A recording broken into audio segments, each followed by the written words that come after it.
Fala pessoal, bem-vindos a mais uma análise. Hoje a gente vai mergulhar fundo num estudo provocativo que promete dar uma chacoalhada na forma como a gente enxerga as estruturas fundamentais das relações de trabalho aqui no Brasil. O foco central dessa exposição é entender exatamente como os autores desse artigo acadêmico recente aplicam um referencial marxista para desvendar a realidade estrutural da terceirização e do nosso direito do trabalho. Para quem já acompanha de perto as dinâmicas supercomplexas do direito laboral e da representação sindical, o material de hoje oferece uma lente analítica rigorosa e, confesso, fascinante. Logo de cara, é preciso aceitar um convite inicial do próprio texto. Os autores pedem para a gente retirar as nossas, nas palavras deles, coloridas lentes jurídicas. O que isso significa na prática? É literalmente ir além daquela superfície dos textos legais, dos artigos e das jurisprudências consolidadas, para enxergar as relações econômicas e de classe cruas que estão escondidas ali. O objetivo é sacar que o direito não flutua num vácuo, né? Ele tem uma função material extremamente específica. A nossa rota de hoje passa rapidinho por 4 paradas. 1. A crítica marxista do direito. 2. A lógica da terceirização. 3. O paradoxo do enquadramento sindical. E 4. Uma espiral de contradições. Vamos nessa. Começando então pela parte 1, a crítica marxista do direito e a ilusão da igualdade. Para entender toda essa análise, a gente precisa olhar para um conceito-chave chamado forma jurídica, que vem do jurista soviético Yevgeny Pachucanes. O lance aqui é o seguinte: sob a ótica do capitalismo, o direito meio que passa uma borracha nas diferenças e universaliza a forma do contrato. Ele pega duas figuras que são estruturalmente super desiguais, de um lado o dono do capital e do outro o trabalhador, e as transforma num passe de mágica em dois sujeitos de direito iguaizinhos e livres que estão ali assinando um contrato por livre e espontânea vontade. Só que, segundo a teoria, é exatamente essa igualdade formal no papel que mascara a exploração e a extração de valor no mundo real. E é aí que o Estado entra na jogada. Baseado nessa ideia de um contrato entre iguais, o Estado se levanta posando de árbitro imparcial.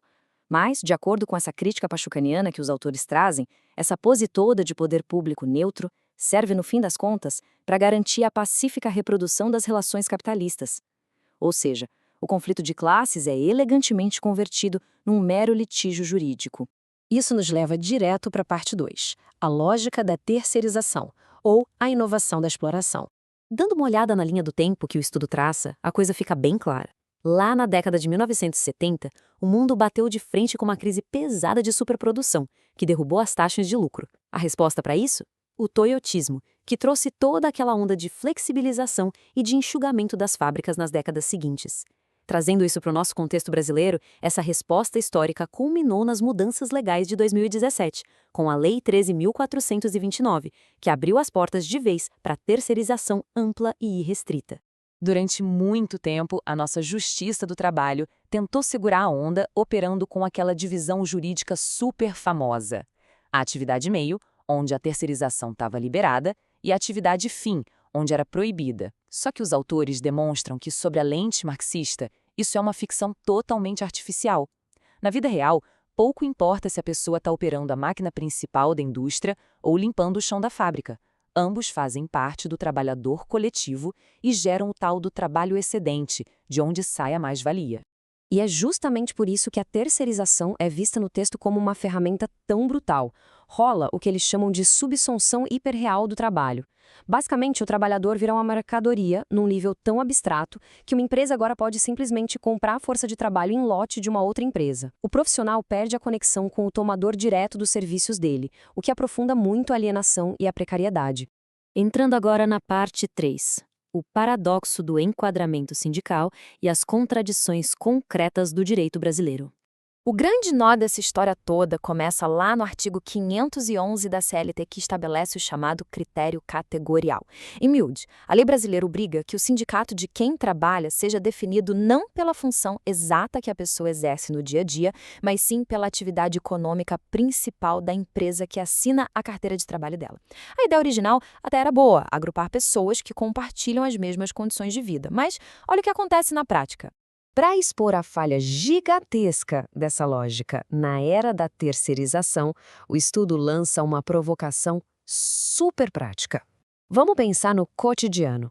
Quem é que realmente faz os tribunais do trabalho ou as grandes universidades funcionarem todos os dias, desde a hora que as portas abrem?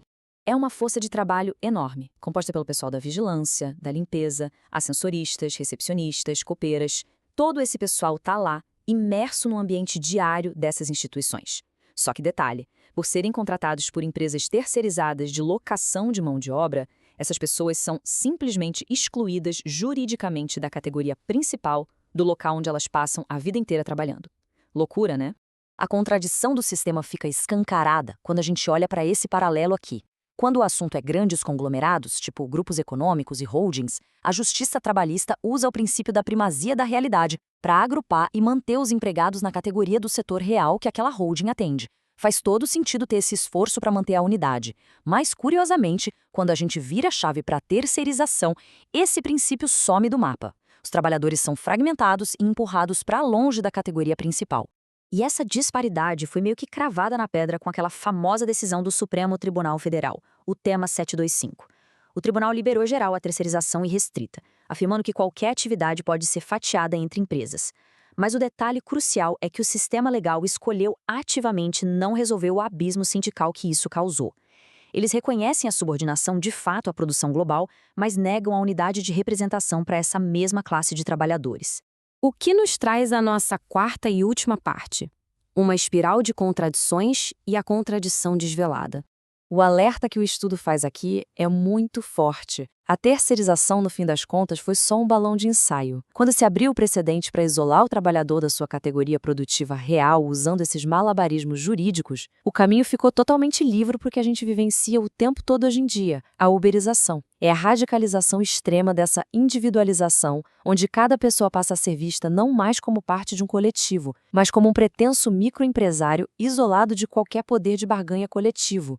Tá, mas tem saída? A alternativa estrutural que os autores apontam transcende completamente o modelo atual. Eles argumentam a favor da verdadeira liberdade de classe. A ideia é abandonar essas categorias superengessadas impostas artificialmente pelo Estado, permitindo que a própria força de trabalho decida de forma autônoma os laços e os critérios que vão formar as suas alianças.